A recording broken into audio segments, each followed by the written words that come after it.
Il avait plu à verse pendant une semaine.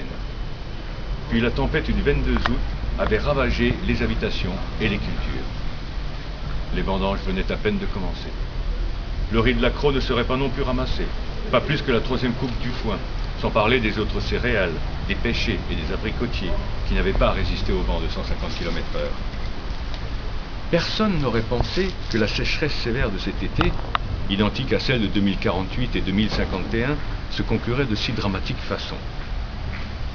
Tous les agriculteurs le disent, une tempête et une inondation à cette période de l'année sont une catastrophe. Moulès, Raphaël, Les Arles et Saint-Martin-de-Crau figuraient parmi les zones les plus touchées.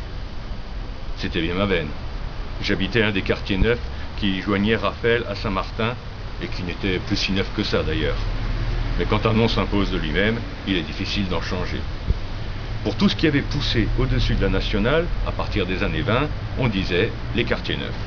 Ça comprenait la Paysanne, Minot, la Virgule et Saint-Hippolyte. Moi, c'était Minot. Minot, les pieds dans l'eau.